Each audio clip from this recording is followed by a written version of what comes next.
hope everyone is well. How are you doing? I'm doing well, quite well. Yeah? Yeah, I'll give you guys my quote. Yeah, start us off this week. Yes, so my quote comes from a music video that I didn't know existed, that everybody needs to go watch right now. But it is, "I'm goodeth, beloved, enjoy it."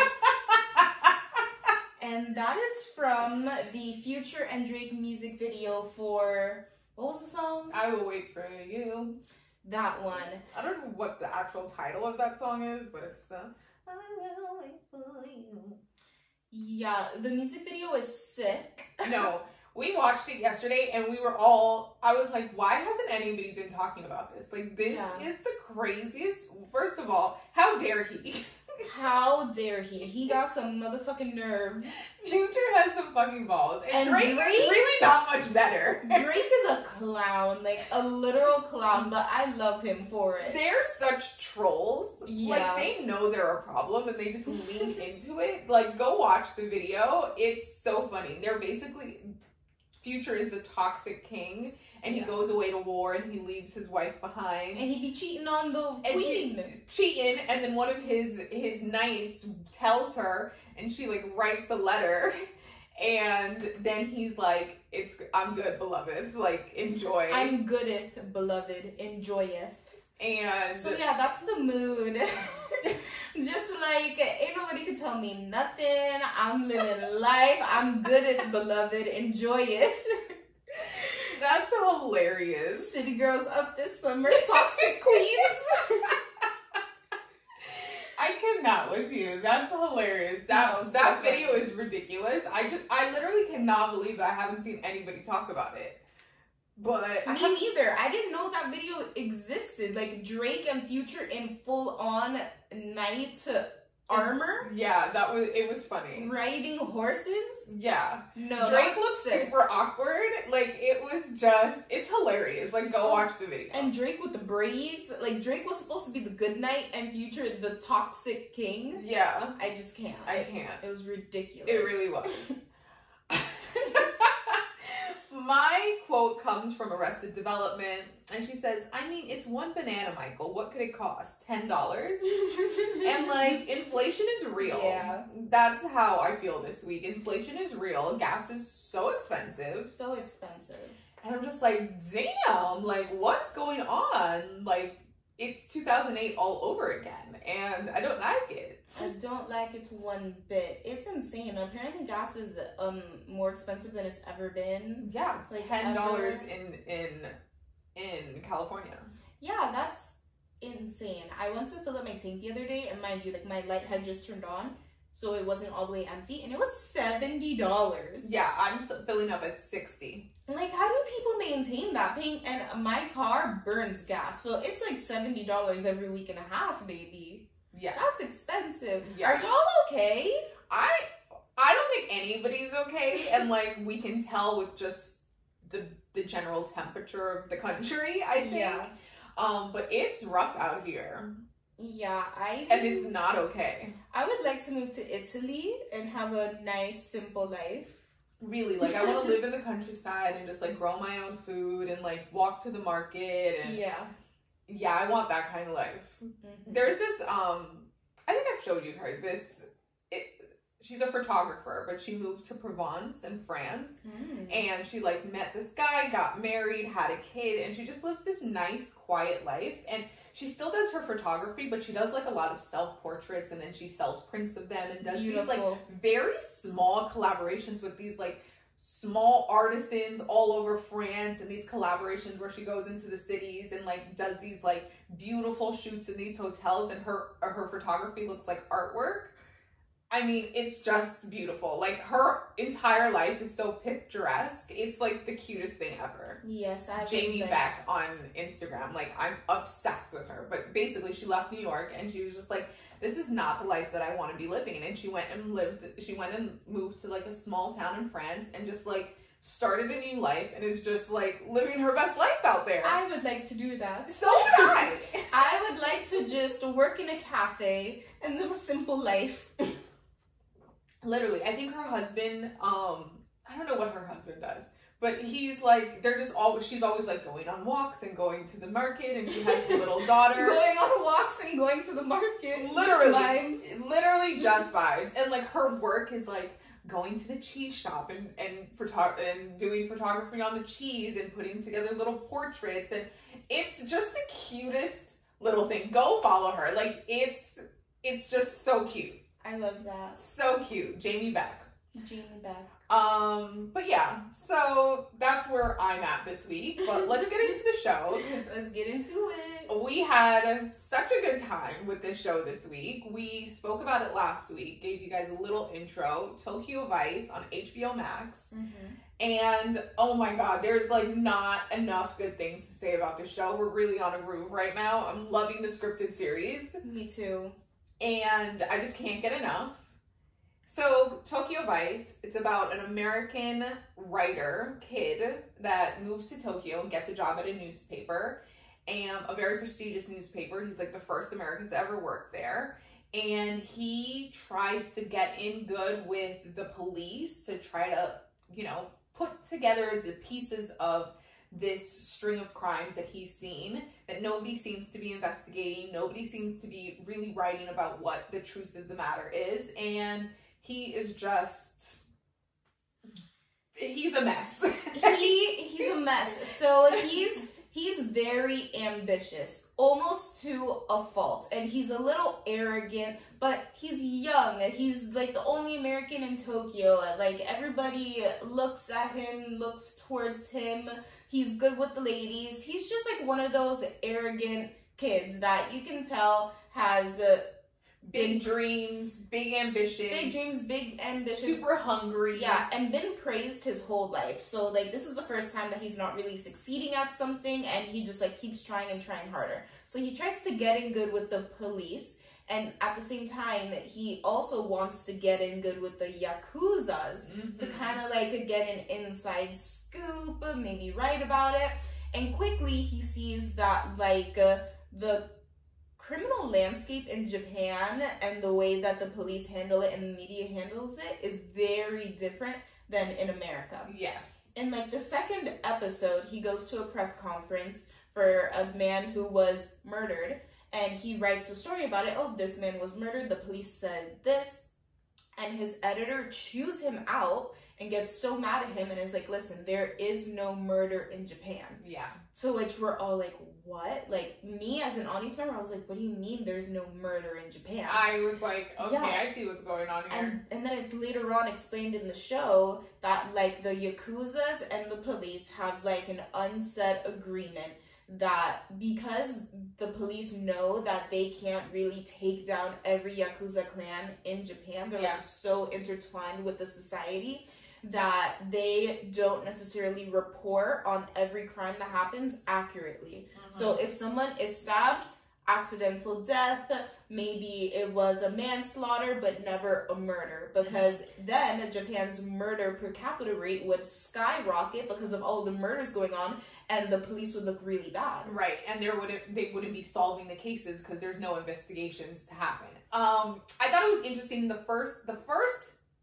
So I started watching this and I hadn't seen the very first scene. So I kind of like got introduced to the story, and then when I went back and watched it, the first scene, he is studying really hard for like the entrance exam for the newspaper. He goes to sit for the test and he's like blowing through it. He does really good. And at the very end, he realizes that he missed the entire back page of the show. And I was like, okay, this is setting the stage. This is telling us who this character is. Yeah. He's confident. He's very diligent.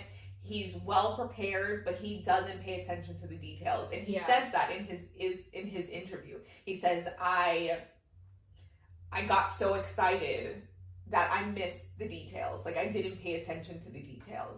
And that really just like set the stage for who his character was throughout the show, because he really had like a very natural way about him of like finding information, appealing to people's better nature, and people were drawn to him in many ways, but he didn't look at the big picture. He didn't always see the details. He didn't always look for the story under the story, and in doing that throughout the series, he fucked up a lot of things. He made a lot of mistakes. He made a lot of mistakes and learned lessons very difficultly. Yeah, he started off really great friends with the police, and then by the end of it, he had lost them as sources. He was trying to get in good with the Yakuzas, but then at one point, it's like he's in too deep. It's crazy. He's chasing these two stories for majority of the season. The first one being these loan companies that are driving people to suicide. Yeah. Which I thought that story was insane. So interesting. Yeah. And this is all based on a true story, mind you. Yes. So, like, this just gives you some insight into how Tokyo was in the 90s, what the Yakuzas were actually doing, which it makes a lot of sense. So, in Japan and much of Asia, credit cards aren't really a thing. No. You either pay for things in cash or you get loans. Yeah. And their loan systems over there, the interest is crazy. So once people sort of get into debt, it's like they can never get out of it. Yeah. And this kind of plays into what happened in Squid Games. I know. I was thinking that too. All of the people with their debt, like it's a big part of the culture in Japan. And there's a lot of shame around debt as well. So what the Yakuzas were doing were giving people loans that couldn't afford to pay them back. And then when they were sending the paperwork, it was like a life insurance policy. Yes. So that if they die, life insurance pays their debts. Yes. And then the Yakuzas were driving them to kill themselves. Yes. So crazy. But, like, again, in tracing that story, he was really on the money from the beginning and putting all the pieces together. Yeah. But because of his inexperience, because of his cockiness, he didn't really end up catching the Yakuzas in it and getting the big fish. Yeah, he missed the details. He was too bullish about the way he went after the guy that was running the mortgage company, like the loan company with the Yakuzas, and he gave them an opportunity to kill him. And, you know, he left his source alone, left him without protection, allowed him to go back to the Yakuzas eventually, and then at the end was like, oh no. Yeah. So there was like lots of little details that he just was too bullish about trying to get a hold of. Also, he started to get in good with one of the Yakuza clans. Yeah. What was their group called? Something Kai. Ishida Kai, I think. Or something Kai. Yeah, something. And he starts to work with them because the head of that Yakuza is having some issues with the police, and he knows that he's in the police. So he is trying to figure out a way to get some information out of them, to see who is planting information about him, trying to take, because one of the other Yakuza clans is like moving into Tokyo and like waging war. Yes, like trying to wage war.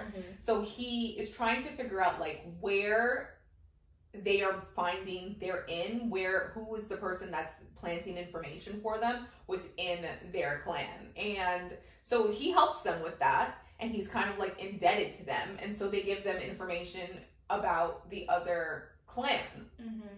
And he takes it to the police and just bull horns through this like drug raid. And it just goes terribly wrong because one of the cops is dirty and working with the Tozawas. Yeah, the rival clan that was bringing in the drugs. Yeah. I thought that was so interesting. I was like, that tip was good. How did they mess this up? I knew that cop from the very beginning was dirty. He was just too sly, too slick, he was just too good. I had a feeling he was dirty too. Yeah, Miyamoto, yeah. He's so hot, by the way. He was hot. Yeah, we talked about this last time, but the Asian men in this show are so fine. So fine. Tall, just chiseled, fit. Like swaggy. Yeah, very swaggy. Loved it. But yeah, I thought that was interesting. And I love the comparison that you made in the beginning of him not noticing the details, because like that is his main character flaw. He's so bright. He's very much an amazing reporter, investigator. It comes naturally to him. but he isn't detail-oriented. No. And his mentor, Katagiri, the cop, he is like the opposite. Very cautious, old very school. methodical, principled. Yeah. Methodical is a good word.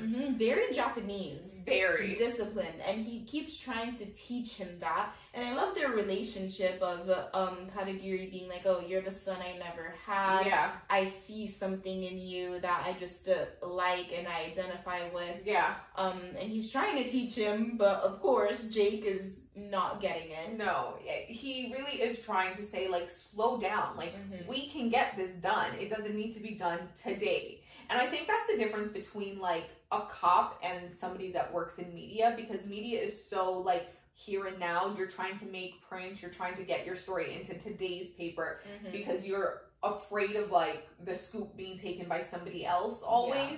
That kind of, like, looming, like, am I going to be the one to break the story? Is somebody else at the paper going to be the one to break the story? Or is somebody at another paper going to break the story? But I also feel like it's a culture thing because... Oh, yeah. It was very... He was very American. And, like... instant gratification. Yes. Whereas the Japanese people valuing more delayed gratification, doing things a certain way, the right way. With... like, respect to the culture, respect to the hierarchy of power as well, even within the newspaper. The story is also very rich with a lot of characters, and you got to see a lot of different layers about them. Like, I love that we got to see Katagiri's family. Yes. Like, his home life, you could see that he was very protectful. He had these young daughters, a wife, that were very proud of him. But he keeps them very, like, isolated. Yes. He, even where he lives looks like way out in the sticks, like away from the city. Oh, but he has to. Yeah. Considering what he does. Yeah. But I like that you saw that, like, he was such a family man, in many ways, and everybody knows that he's very, like, he's incorruptible. And he really is just so, just, like, keen. Yeah. To certain things. He's like, there's more going on. I know there's more going on. He's very wise. Yes.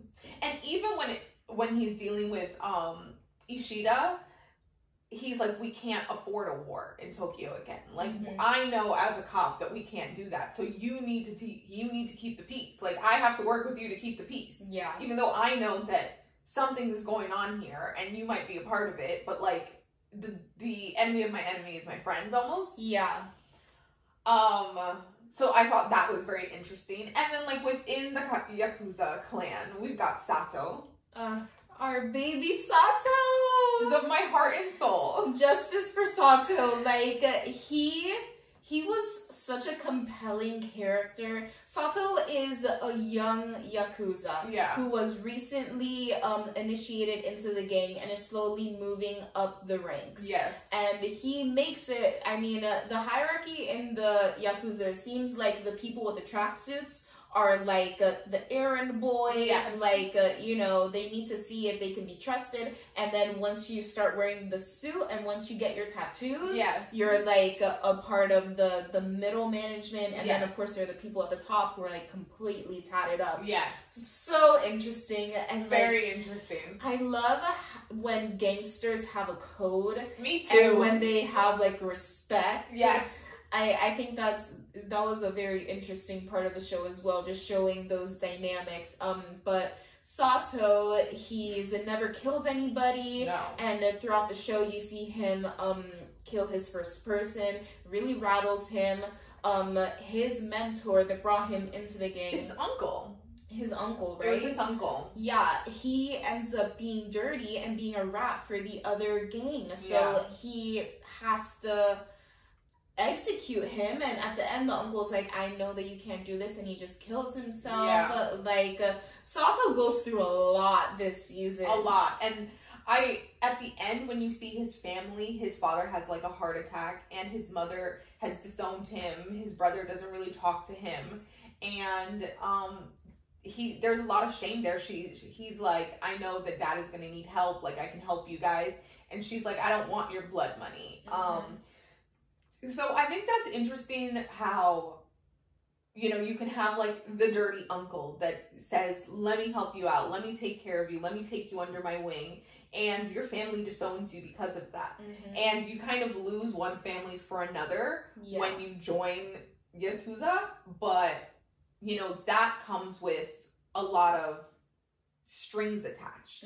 You know, they're only as loyal to you as you are to them. You're only as good to them as you are, as if you can feed their system. Yes.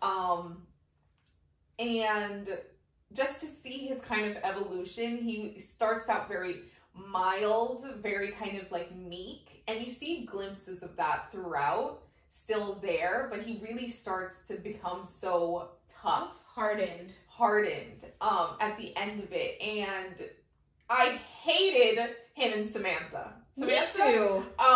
Samantha was a manipulative, conniving, only out for herself. She was just such an American to me. I like the American characters were so frustrating for me. I like hated them. Yeah.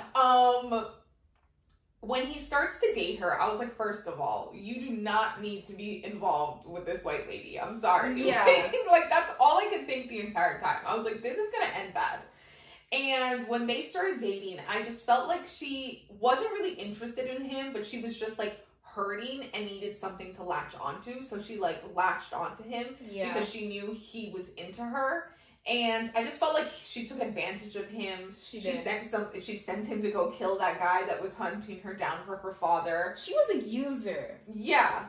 Complete user. Very manipulative. But, yeah, I just feel like she was very calculating. And I didn't like that. Yeah, and when she turned on him at the end, that was just so sad. So Samantha is a hostess in a host club, which in Japan... I love the whole story of the host clubs. Right? Like, that was one of my favorite parts of the show. Yeah. Like, it was very burlesque. It felt very old world in a way. I was just like, I love this. Like, I just love that whole thing, but continue. Yeah, but in Japan, there are strip clubs, but there are also these clubs where they're like kind of lounges, and they're like high class. Yeah, you go and you drink with friends, and then there are beautiful ladies that are paid to just talk to you and be around you, kind of like a date. Yeah. So she was a hostess, and her goal in coming to Japan was to open her own club. And she used to be like a Mormon missionary. Like, she had her own whole story going on. But her ambition, like, she literally did whatever she wanted and, like, would use men to just further her own goals. Like, she used Jake, she used Sato. And I kind of knew she was conniving when she did meth with the crackhead guy. And was, like, letting him feel up on her. That was, like, the last of it. I knew she was conniving from the very beginning. Like, way before that, I was like, this girl is a problem. By that point, I was just like, I get it, but there's no means to an end with her. Like, there are no limits that she won't cross. Yeah. And I didn't feel bad for her when she got robbed. I didn't feel bad for her either. In a way, like, obviously, I just felt like, there's no way you can pay a ransom to these random people. Her boyfriend is a piece of shit. Her friend's boyfriend, Paulina, piece of shit. Like, I just felt like it was just all bad, and she didn't, like, take a step and, like, think about it. And I don't know, just the way she went about that whole thing, I was just like, of course you got robbed. Yeah. And, like, the way that she was also gonna, like, hook up with that guy in order to, like, make him stop looking for her, she was really about to, she really was. Yeah, I didn't like that. It was like she would really do anything to preserve her life and support her ambition. I didn't like that in her as a character. And, like, with Sato, deep down, he was a nice man. Yeah. Like, when he was cooking for her in the kitchen, I was like, he would be, like, the nicest little house husband cooking for the kids. I was like, this man is such a gem. Like, he's so sweet. Thought he was just so cute. Like, right? Just the cutest. When him and Jake were singing Backstreet Boys. Oh my god. So the cute. music in the show also is so good. It's all 90s, and like they just played the best music, like Backstreet Boys, NSYNC, Sixpence Next to None. Like it was just like such jams, like so like just such jams, so good, so nostalgic, because it's set in the 90s, and yeah, like Sato was just so cute, like. Justice for Sato. He's a 9, but he's a Yakuza.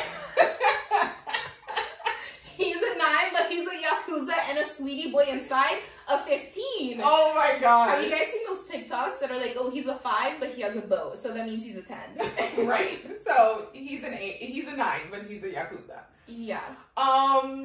Yes, I just felt so bad for him because he really was just trying to get by. He was just trying to do what he needed to do and get by, and he thought that he had found somebody that understood him, that cared for him, and he was just like, there's just so much attached to my life. He's like, it's not just as simple as you think it is. There are consequences to everything that I do, and you're using me because you know I'll do it. Yeah. I hated that ending scene with them. I was glad that he like ended things with her, and then the boy gets stabbed. And then he gets stabbed, and we see Sato in the last episode bleeding out in the street, which I thought that this was a 1-season show, but I was wrong. They're coming back for another season. Season 2. So it'll be interesting to see if Sato is alive. Yeah. Like, I really hope they didn't kill him. The entire show is like one big cliffhanger. Like, it really felt like the season finale was like the middle of an episode. Like, it was like, okay, we're going to commercial and we'll be back. Like, everything was left on these cliffhangers, which was so frustrating because we don't get another season for a while, I don't think. They haven't started filming. But also, I mean, I didn't mind that they did that because everything that was happening throughout the show had a resolution. And then, like, it's like they started a little bit of a different storyline towards the end, and that was the cliffhanger. Yeah. So, like, we didn't have any questions left from what we had seen in the first couple episodes. episodes. Yes, this is true. I did like that. And, okay, so I want to talk about Tozawa, because I thought he was such an interesting character. First of all, the guy that plays him, hot as fuck. Like, which one was Tozawa? The head of the rival gang. The rival gang. He was fine. Fine as hell. He's sick. We never found out what he was sick with. It felt like cancer. I think he has cancer. I think so too, but it could be something else. It is the 90s, so when he collapsed at his birthday party, I thought it might have been like HIV. But then he was like, I'll be back. I was like, okay, so it's definitely not HIV. Yeah. Like, there's no way someone in the 90s would have been like, I'm back. I'm gonna be back. You know? Yeah, absolutely. I think it was cancer, or honestly, I just thought it was cancer. I thought it was cancer too. Yeah. I thought it was like prostate cancer.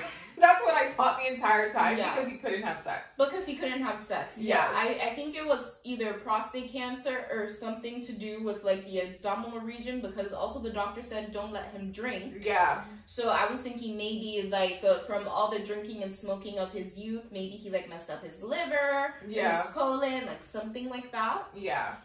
But I thought he was such an interesting character because you only see glimpses of him, and every time you see him, he's like sick. But he's methodical, ruthless, very principled in many ways. I thought it was interesting at the birthday party. We see his wife, we see his kids when he gets sick, and we see him throughout the season with these girlfriends, with his one main girlfriend. And to see them meet after he collapsed, I was like, oh my god, I'm dying. Yeah, you know what it was? And this was very subtle. I love it when a show does this. But you see his personal struggles, and it kind of feels like he feels emasculated by them. Yes. So then in his work life, that's why he is so ruthless. Yes. He's like overdoing the control, the power, the masculinity to kind of like assert the power that he knows he doesn't really have. And yes. you see that dynamic in his relationship with the girlfriend when he can't have sex and she's like, oh, it's my fault, I'm sorry. And he's so cruel towards her. Yeah. Because, like, that's his way of asserting his power, even though he knows that, like, he doesn't really have any. Yeah. So crazy. I thought it was interesting that the top Yakuza godfather person is conspiring with him to take over Tokyo. Mm-hmm. I thought that was very interesting. He's like, we have to play the part of, like, we're gonna bow down, we're gonna own up to our mistakes, we're gonna pay him back for trying to step on his territory. Hold on. Okay, sorry for the interruption. I kind of lost my train of thought. But to go back to Tozawa, I just thought he was a very interesting character. At the end when he leaves and he, like, says to the girl, like, you'll see me again, and it's just very menacing. Like, I was scared for her. I was so scared for her. I was like, oh no, like, he is a bad man. He's really bad. I feel bad for all of his girlfriends. Yeah, because he's killed a few of them before. Yeah. I just feel like when you get in with the mob, like, there's no way out. It's blood in, blood out. Mm-hmm. You know, you don't just walk away. Yeah, but I love a show that gives every character a motivation behind their actions, good or bad. And I feel like every character in the show, we saw their backstory and we knew why they were doing things. Yeah. Like, Tozawa wasn't just this villain that everybody hates. It's like, he's sick, he has family issues, like, just the way that his wife was looking at everybody, you know? Like, she was mean too. And also very traditional. You know what I think is so funny about certain cultures? The men marry these extremely traditional women to raise their children in these very principled, old school ways. And then the girls that they cheat on them with or, like, have built these, like, outside lives with are, like, such skittles. Yes. Like, just the complete opposite. But those women, they'll never marry. They would never even think of marrying someone that doesn't fit the mold of that, like, very traditional, orthodox kind of lifestyle within their culture. And I've seen that in real life with people who come from, like, Muslim backgrounds, Jewish backgrounds, but, like, the girlfriends, like, totally different. Like, that's who they really like. Right. But the wives, the people that they choose to have their children with, they're, like, a very particular mold. I always think that's interesting. She seems, like, older. The girlfriend is so young. Used to be a model. Yeah. Very interesting storylines there. Yeah. Also, at the end, when he's like, I'm taking out Miyamoto, and I'm gonna tell you about it to Ishida. He's like, I'm killing your wife and your kids if you come after me. Like, I'm done with the bullshit. Yep. He said, I was playing nice before. I was letting you do your little thing, but let me show you what's really going on, and let me remind you who's the boss here. Right. When that happened, I was like, this is a bad man. Like, I was like, he's so bad. Yeah. So that was very interesting to watch as well. Just to go back to Sato, the young guy that the uncle brings to him and he kind of recruits and is trying to teach. I felt so bad for that kid, first of all. He just seems so troubled. Yeah. So incapable. And culturally, they put a lot of pressure on people to perform. They put a lot of pressure on men to be the leaders, the financial head of the households, to really keep society moving. And this kid is just young, wayward, doesn't really have a clue, and he seems like he's so incapable of figuring out what he needs to do to even be successful. Like, he can't even get the soup right. You know, something so simple as cutting up the onions. Like, he just hasn't figured out. And not because he's not a cook, but because he's clearly you know, he's just like not developed. He's just like not a developed person. Like maybe his home training wasn't that great. Yeah. Like the background that he's coming from, whatever it is, he just can't get it right. And he's just like give me another chance. And in that world, it's like you don't have a second chance. Yeah. And I just thought that was an interesting like life lesson for the youth. Like it does, like, yes, it's hard. Yes, it's a lot to live up to. But at some point, you've got to buck up, pay attention, and just like do what you need to do.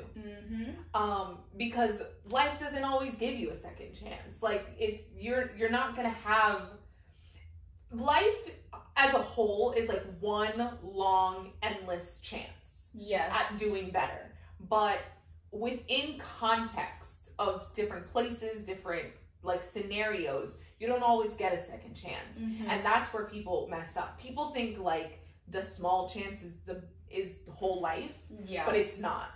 And I just thought that was like an interesting, I don't know if that's what they were trying to do, but that's what I took from it. Yeah, I mean, I recently saw Top Gun, the new Top Gun, and one of the biggest lessons that Tom Cruise is trying to teach these younger pilots is that when you're up there flying the plane, fighting these people that want to kill you, like the simulations, if you fuck up, like in the simulation, and then we send you out there to actually fight, there is no such thing as a second chance. And every time they mess up in the simulation, they're like, don't say you're sorry to me. Think about what you're going to say to your wingman's family after he's dead. Right.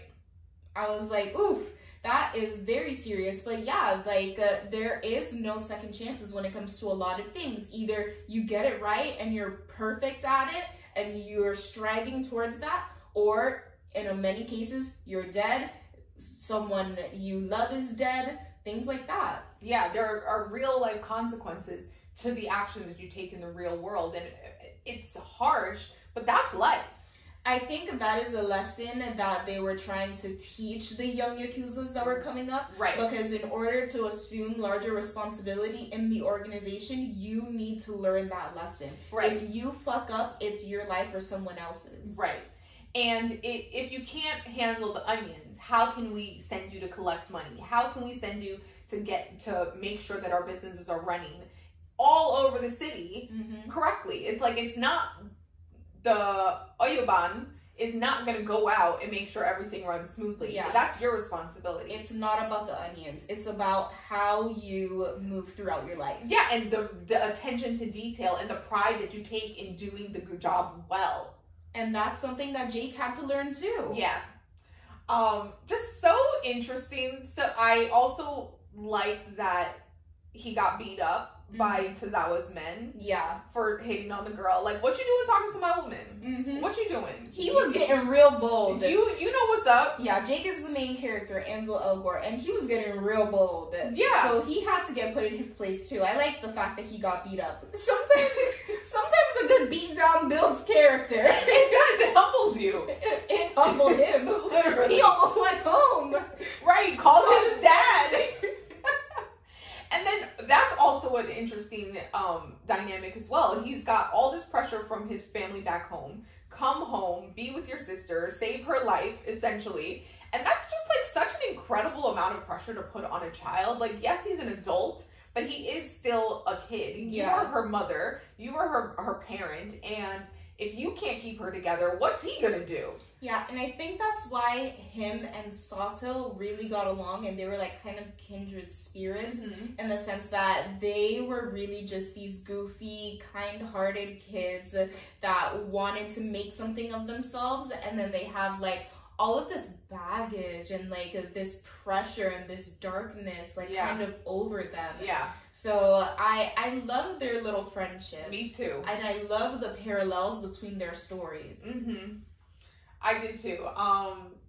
The show was just very good, very layered, very interesting. A lot of dialogue, a lot of really great acting, like a lot of like silence, looks, just really great, like high quality acting. I thought the show from top to bottom was so good. And my favorite thing about it is the way it was shot. Like, yes, the aesthetic.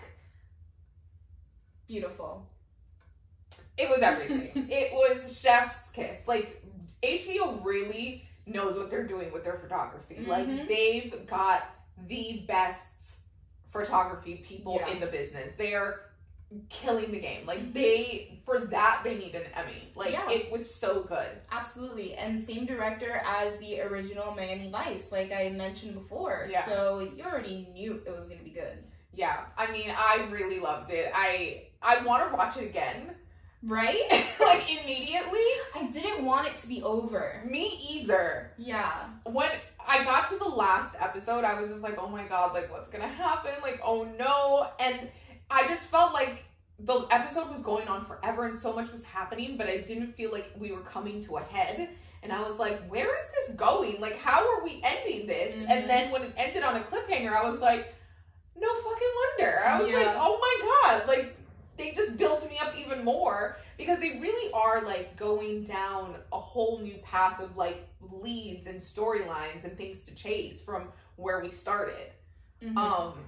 Just so interesting. Yeah, and like, I guess this is a symptom of the times and like how shows and movies and media has changed. But like, it is hard to hook me in for a second season. And I feel like second seasons are always way more disappointing than the first season of a show that you really love. But like with this show, I'm so excited for the new season to come out. And I feel like the storyline that it's going to go down now is just as good as the original storyline of this season. It's just getting juicier and juicier. And it doesn't feel like it's getting watered down. I feel like a lot of shows, their second season, it feels watered down. Yeah, it's like they really packed a punch in the first one. And then the second one, you're like, okay. Yeah. But this seems like it's going to be even more dangerous, even more conspiratorious, even more, like, the stakes are going to be higher. Yeah. Which will be interesting to see. I'm so excited. And Ansel Elgort did an amazing job. Y'all, Ansel Elgort is back. I mean, I didn't really know the drama with him and his cancellation until you told me last week. I don't know. He was canceled in 2020, if you guys didn't know, for like some sexual misconduct allegations. But I think people are giving him another chance because the girl that accused him, supposedly, she remained anonymous.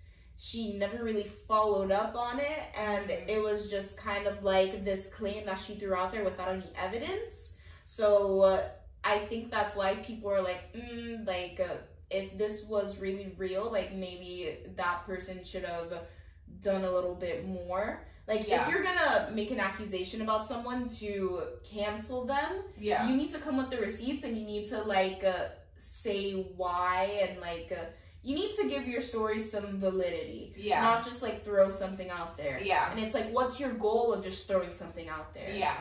Yeah, so I think that's why everybody is just kind of like getting behind him. He was in West Side Story. Once you get like the Steven Spielberg cosign, it's kind of just like, okay, you're good. Yeah. So we'll see. But yeah, I'm excited to see him back. I think he's great. I mean, I think he did a really great job. And the show is just amazing. 10 out of 10. Yep. All right, guys, it's time for tea. Tea time. Let's get into it. Before we move on, what I meant to mention in the TV section, whatever. I finished Temptation Island and The Courtship. The Courtship is done? The Courtship is done. Oh my gosh, I have to go watch it. But I don't care. Spoil it for me. Okay, so she chose Danny B. The guy she slept with. No. The guy she slept with didn't even want a relationship. He was like, all I could see this being is a nice fling. Like, when we see each other, we see each other, and when we're not, we're not. Like, sir. Oh my God, he's sick. The nerve. Okay, Danny B is the realtor from New York, the one that she first kissed. Yes, from the first date. Oh, okay. So his whole thing throughout the season was that he wasn't sure if he was going to be able to propose. He wasn't sure if he was going to be able to commit. Did he propose? He proposed at the end. No way. Adriana. When she walks in, like, they went on, like, a walk and, like, had a conversation. And she was like, I want to be with you. And he was like, okay. And then he, like, got down on one me, and it was like shocking. She was like bawling crazy, whatever. So then they come back into the ballroom. Her family's standing there. They're like, what happened? Because she had gone out with the first guy, the Jake. I think his name was Jake. The guy with the dark hair that came in later on. Yes. He was another front runner. It was him. Those were the last two. He like, oh my God, you need to see their final date. So they had one final date out in the real world, like modern times. Wow. And I need to watch this. It was so good. He was like, all of a sudden he got like 17 times sexier on that date. Like he was just like wild and ferocious, and he like picked her up on the street and put her up against a wall. It was just like very hot and heavy. Oh my gosh. So I'm like, damn. But he was like, I want to marry you. I want to be the father of your kids. Like, I am ready. Like, I want to move to Seattle. Like, I think we can have a life together. So I'm thinking, girl, this other guy, you might have the fireworks or whatever with him, but this guy is solid. So the show got real, because the show was very fakey. It was very fakey, but it got real. Okay. And then she doesn't pick him at the end. She's just like, I just feel more for Danny. Did he cry? He was in shambles. Oh, he was like, my heart is broken. I don't know what I'm gonna do. Like, and I was just like, boy, like, just check your DMs, because I know right now that man has like, he's everything. He's wholesome. He was such a nice man. So nice, so sweet, just real solid, like really wants a family, wants to start a life, like just lovely. So so Danny B proposes. They walk in, they're like, everyone's like, oh my God, you chose him. And then she's like, her mother's just like falling, her sister's on the floor. Like, it was so cute. That is so adorable. Okay, so I love that. I need to go back and watch. But then I Googled. Are they broken up? They're broken up. Of course. Of fucking course. I was gonna ask you that too. Like, are they still together? Danny B called off the engagement a month after they got home. A month? Yes. Ay Dios. What was the reason? A little over a month after filming, he officially broke up with me, she says. I was heartbroken. The feelings I had for him for the show and post-filming were the same, and I wanted nothing more to spend my life with him, whereas Danny told me after the show wrapped, he felt differently about me and no longer felt like I was the one. So apparently they had like, she went to New York, met his family, spent some time with him. He came to Seattle, spent some time there, and then like she went to go see him again, and he was just like, I'm done. Wow. Isn't that sad? That's really sad. Look at them. Hi. Pobre. That's beautiful. Yeah. Beautiful photo. Yeah, I'll go back and watch that, but... You should. It was really good. The final dates when they're out in the world are so cute. Yeah, it was cute. Okay. So it started out very fakey, but it got there. Alrighty. Yeah. The Courtship, you guys. Yeah, and Temptation Island wasn't good this season. No, I stopped watching. In the break, we were discussing how we feel like every show that we watch, we give them a rave review, and we always say, oh, 10 out of 10, so good. But I said, every so often we do have a flaw. And you'll know when I don't finish it. And I didn't finish watching Temptation Island. Yeah. I was over it. I knew it was going to be bad. I was in and out. I watched like half of the episodes, but I watched at the end, and like most of them broke up. One couple stayed together and got engaged. Of course. The black couple. No. Which couple? The Asian girl and that white boy, the skinny white boy that didn't match her. They got engaged? They got engaged. That don't make no sense. And they had a reunion this year. They always have a reunion. They do? Yeah. No. Yeah, they always have a reunion. I don't remember any other reunion. Really? Yeah. Oh. No, they have one, I feel like. Okay, well, it wasn't great. Nobody stayed together. Nobody stayed together. This season was a flop. Everybody was like lame and not cute. Yeah. Anyways, but let's get into like actual tea. Yes, okay, so my first story, and the only one I really have, Lori Harvey and Michael B. Jordan have called it quits after Is a year it of dating. confirmed? It's confirmed. It's confirmed? It's confirmed. The Shade Room reported it. No, but like, did they confirm it? Okay. Hold on. I saw the rumors. I saw the tweets that people were saying. Let me see. But is it confirmed? People Magazine reported it. Wow. Yeah. People Magazine reported it. The Shade Room reported it. They're officially broken up. They were just in cans together? They were a PR relationship, in my opinion. See, we had this conversation. You did not believe that they were PR. I know, but like, I believed it was real for a little bit, but like, now that they're broken up, it's just like, I don't know. I feel like they weren't real. I really even if they weren't a PR okay. Let's say they were in a PR relationship. I want to believe that they were not. I don't think they were. They were not going to get married. They were not the ones for each other. No. They were not in a serious relationship. They weren't endgame. We know that. Yeah. But I don't think that... I don't know. It's just very interesting when people, like, don't... You know you're not going to marry someone. Like, how long do you stay with them? That's always the question. Like, how long do you keep this going? Because there's no end. You know there's no finish line to get to. I think right before the year mark, you start to realize, like, this ain't going nowhere. But they were together for more than a year. It was, like, a little more than a year, yeah. I think, like, right before a year or right after a year, that's when you start to realize, like, no, this isn't it. Like, we can't do this for another whole year. Interesting. I always think that's so, like, such an interesting thing to analyze. Like, if you're not going to marry the person, how long do you make it last? Yeah, I think it's like a little less than a year. Because some people would really just be with you forever, but not ever, like, move the relationship any further. Like, not make any more commitments, not, like, you know, not move the relationship to another phase. They would just be with you. Yeah, I think there's tiers. So, like, 3 months of dating, it's like, are we going to continue or are we going to break up? And after 3 months, that's like, okay, this was a fling or, like, you're going to be my girlfriend. And then the next 6 months before a year, like, around 6 months is when you're like, okay, this relationship is either working or it's not. And then that'll be like short relationship and you break up. Yes. And then you break up right before a year when you start to realize, damn, like, this is a huge milestone, a year, another year of this. And like, people usually get engaged after 2 years, 2.5 years roughly. So like, if you can make it a year and you realize that's not the person, then you're probably going to break up. Right. The 2-year mark, you're probably going to get engaged. I feel like couples don't make it to 2 years. Yeah. Unless they think they're going to get engaged. Or unless someone's wasting time.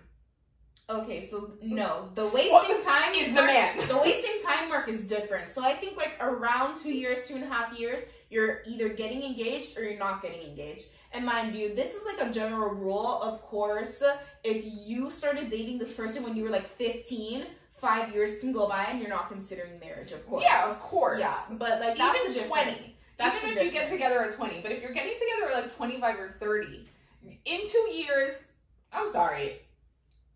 If you don't know you want to marry me within a year, like, what are we doing? Exactly. Okay, so here's my caveat. So 2 years, 2.5 years, you're getting engaged. But if you don't get engaged, I feel like around the 2-year mark, people don't break up.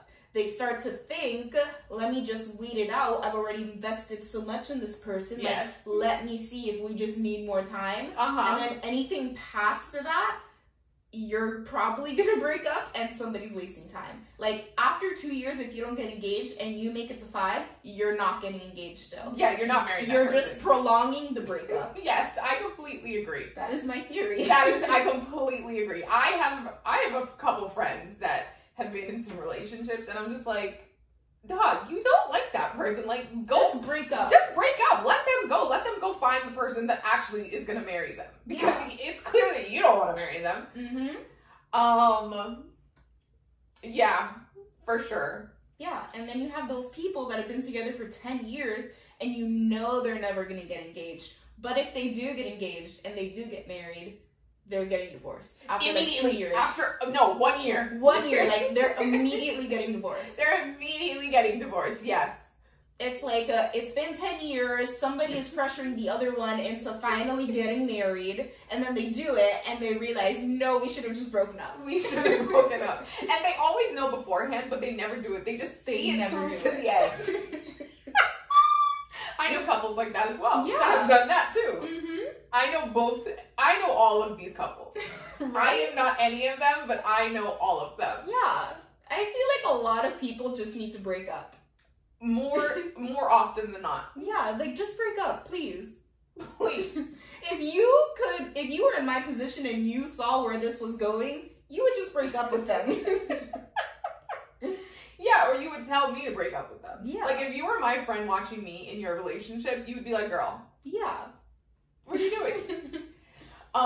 Some more relationship news. Ari Lennox, the singer, R&B singer, do you know who she is dating? No. She has recently posted him, and somebody that we all know and love. Who? From Married at First Sight, Keith. Keith? The man that we love.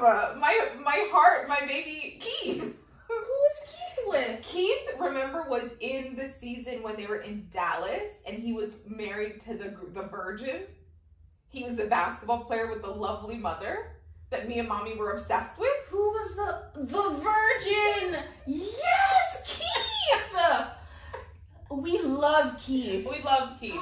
Okay, so if you don't know what we're talking about, Married at First Sight, like 2 seasons ago, season 9, this guy, Keith, was married to this woman named Iris. Iris was a virgin. She was a virgin, and she made that her whole personality. Yeah. Yeah. And they couldn't work it out at the end. He was just like, I just don't think she has like the emotional maturity to handle the sort of relationship that I want to be in. But Keith Dunn got glowed up and is now dating Ari Lennox. That is amazing. Good for her. Look at how good he looks. Good for both of them. Right? I love this so much for her because I was obsessed with Keith. Like, I was like, this is a good, wholesome man. He comes from a good, nice family. Mm-hmm. I was obsessed with his mother. Love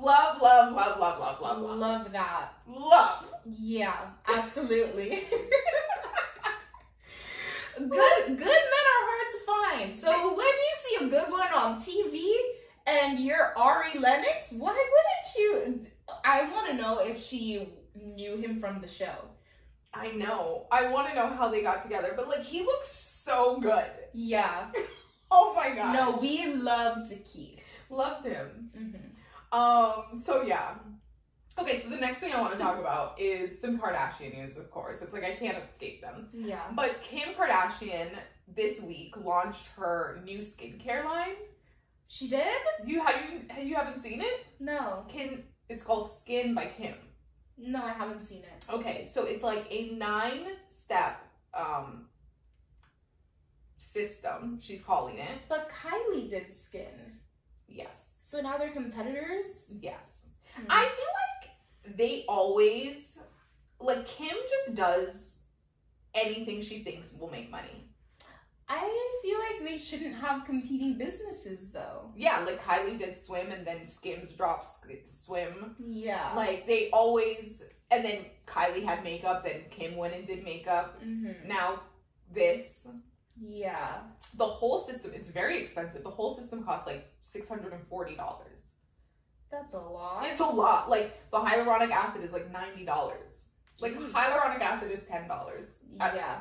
Like, anywhere. At Sephora. Yeah, that's ridiculous. So, I just think it's very interesting that she would get into skin care because she had shut down KKW Beauty because she was rebranding. And this is, like, the thing that they're pushing out. And everyone's like, where's the makeup? Yeah. Like, I don't think Kim is known for skincare. No. And she's known for contouring. Glam. And like, people loved the contour sticks from KKW. And her lip liners are like amazing. Her lipsticks are amazing. Mm-hmm. I just think this is like such a weird business for her to get into. And it's almost like they don't ever really understand their brands. Like, I thought they had finally gotten it in the era of like Good American, Kylie Beauty, and skims. Like, it felt like finally they had fallen into the places that they should have been in all along. Yeah. But this just is like, what? Yeah. Like, this is such a weird business move for her, to me. For sure. Alrighty. Interesting, right? Yeah, very interesting. Okay, the last thing I want to talk about is crazy story. Are you up on the Wendy Williams drama? No, what happened to Wendy? So Wendy is basically in a legal battle with Wells Fargo Bank. Okay. Wendy banks with Wells Fargo, and she went to go close her accounts because she was like, I think you are trying to get control of my money and conspiring with my business partners. And I need you to close my accounts and release my funds to me to move it to a different bank. And they shut down her account and filed like a legal injunction to get like conservatorship over her money. What? And they won. They took Wendy's money? So I think this has all been, hold on. She has been denied access to the bank accounts with several $1 million in it. Hold on. Yeah, so basically she's had to like file like a lawsuit back at them to basically get control of her money, and the judge has issued like a temporary thing so she can like eat kind of thing. Yeah. But the fact that Wells Fargo, they're basically saying that like she's insane, she's incompetent, and she's unable to care for herself. So we need to take control of her money. The bank. That doesn't make any sense. No sense at all. To be able to protect her. And so when it was originally filed, the court ruled in their favor and gave them control of her money. And so now the judge has granted like basically like conservatorship of her estate to her son. So until this is like finally like completely ruled on. Cleared up, but that is insane. That's ridiculous. Banks can do that? I didn't realize that banks could do that. And everyone's like, if they can take Wendy Williams' money, who's to say that they're not turning around and taking other people's money? That they can do that, or are trying to like set the precedent to be able to legalize being able to do that. Yeah, that's scary. Very scary. So this hasn't been completely sorted out yet. Her son was placed in charge of the estate, but even that, like, even if she was crazy, this like goes back to the Britney Spears thing and like the Amanda Bynes thing. Even if they're crazy, it's their money. Why are you taking legal control over someone who is a fully formed adult, who's been able to work and function enough to get to that place, to have built their career to that amount? Why can't, even if they lose every time, that's on them. That should be super illegal. Banks should never be able to do that. I should be able to close my account and take my money somewhere else for whatever reason. Yes. Any and whatever reason. Yeah. That is insane. Wow. I'm so sorry to Wendy. She's going through it. Yeah. The bank has filed for guardianship petition for the appointment of an overseer for Williams' assets. What? No, that should be illegal. Right. That's insane.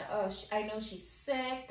She just ended the show. She just must be going through so much right now, and then this. Right. I'm like so worried for her. Like I feel terrible for her.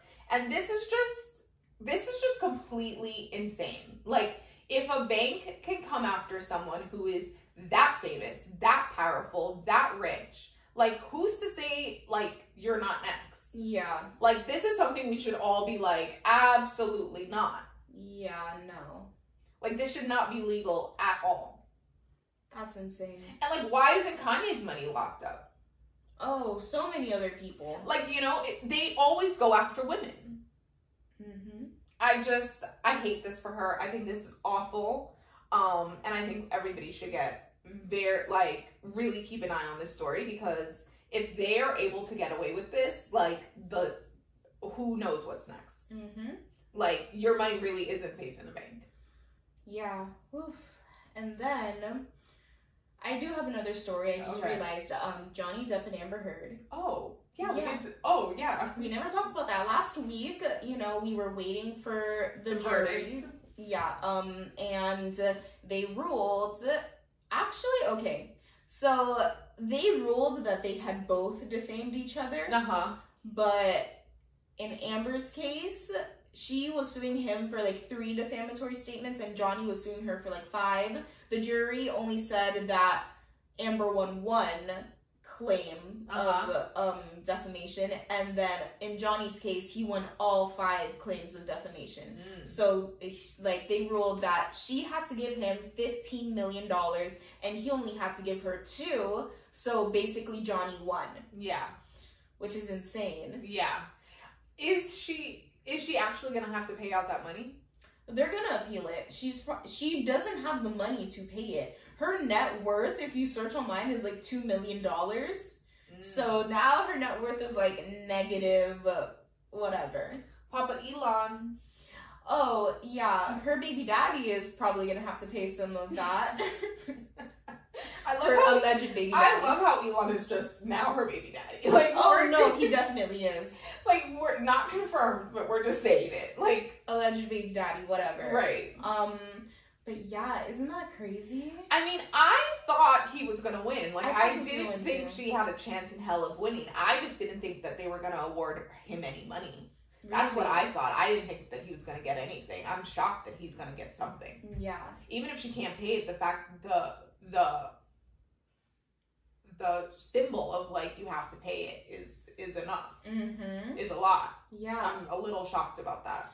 No, I thought it was amazing because, like, we talked about the things that you had to prove for defamation, but, like, her testimony just sealed the deal. She proved unintentionally that she knew it was, well, people thought she was lying. Yeah. She did it on purpose. She said, that's why I wrote the op-ed, and I quote, to, like, ruin his reputation. Yeah. Isn't that insane? Insane. But yeah, and then, like, you know, of course, the think pieces come out. Oh my God. And it's like, this is a setback for women, and now the precedent is set that even if you don't name your abuser, they can sue you. But it's like, I don't think this was a setback for women, for the women who are telling the truth. I don't think so either. Yeah.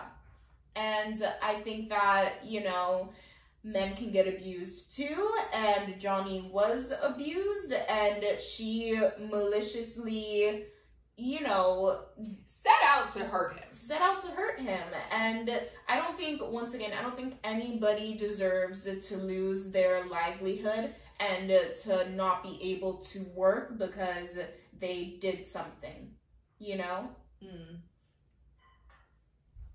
I always think that's such an interesting question. I never know where I fall. Like, I haven't figured out an answer of how I feel about that. Because, like, for instance, in 2020, anytime, like, a Karen, quote unquote, was caught on camera doing, like, just being racist or whatever, they would turn around and they would get fired. And it's like, damn, they can't work? And it's like, on one hand, it's like, should people in positions of power have these kind of, like, internal biases? Is that what I'm looking for? Is that the word I'm looking for? But it's like, should just the person that works in an office for some company should lose their job because they might be racist? I think it depends on what you do, because let's say you're a nurse and you're found to be racist, you should not have the right to care for other people, because you know that you're going to be biased in the way that you care for them. And we know that, like, you know, with just, like, the Black maternal rate, like, it matters whether or not these doctors and nurses are racist. Yeah. Like, that's one example. Yeah. But, like, in the case of Johnny Depp and Amber Heard being toxic towards each other, like, should he not be able to work? No, because that doesn't impact his work, and if that were the case, then they should both not be able to work, you know? Okay, so then what about Cosby? Bill Cosby was abusive towards his castmates. No, he should not be allowed to work. Okay. Yeah. And children. Like, his underage castmates, like, I'm pretty sure a lot of them, well, not a lot of them, but, like, at least a few were underage when he supposedly abused them. Like, no, that is a menace, and he should not be allowed on another set. Harvey Weinstein used his power to abuse the people in a workplace environment. Yeah. He should not be allowed to work. Yeah, I think, it depends. I don't know. It's like, but it's like, if you're a rapist, why are you out here? Like, no, if you're a rapist, you should be in jail. Right. So that's Cosby. Yeah. I don't know. I just think it's very, like, it gets dicey. I'm not saying whether I'm on either side. I just see it, like, it's just always like, ooh, what happens? It depends on what you do. And, like, in this specific case, like, he was just toxic to this one lady. And she was more toxic back to him. Yeah. And, like, what also sealed the deal is his exes testified, like, to support him. Yeah. Like, Kate Moss said that he was lovely towards her. He never abused her. The other ex-girlfriend was like, yeah, no, he's never done anything of the sort to me. So, like, in this one toxic relationship, like, that should ruin his life. I don't think so. Yeah, I don't think so either. And he'll be back. He's already signed on to do a new movie. He has? Yeah. Good for him. And they immediately started to play Pirates of the Caribbean on TV again. Like, you know. Yeah. He'll be fine. And honestly, like, this just proves, don't be lying about your shit. Like, the girl, I doubt that there are that many women that are lying about their abuse, but, like, this just shows you, okay, you can't lie about it. No. And that shouldn't be, like, a go-to. Yeah. If someone has done you wrong or you're mad at them or whatever, like, you shouldn't just be willing to throw out accusations of abuse. That's so awful to people of actual victims of abuse. Yes. I think the only person that has set a negative precedent is Amber. Right. Right? Like, she is the one that has set women back. Right. But, I mean, I don't know. It was just a very toxic situation. I just think you have to own your own toxicity.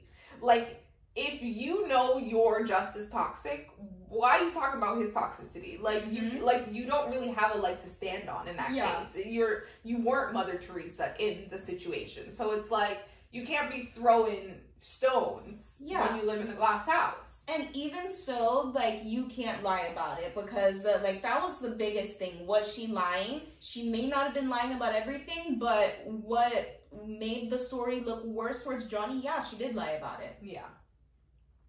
You know? Yeah. Okay. Well, that's it for this week. Thank you so much for tuning in to another episode of the TV&T podcast. Go ahead and subscribe to us wherever you are listening. You know, all the places. Wherever you're listening, please leave us a 5-star review. Tell us something nice. Only if it's nice. And if you're watching this on YouTube, feel free to subscribe and to give this video a thumbs up. And we will be back next Saturday with another episode to serve up the tea on the latest TV and pop culture news. Bye, guys. Bye.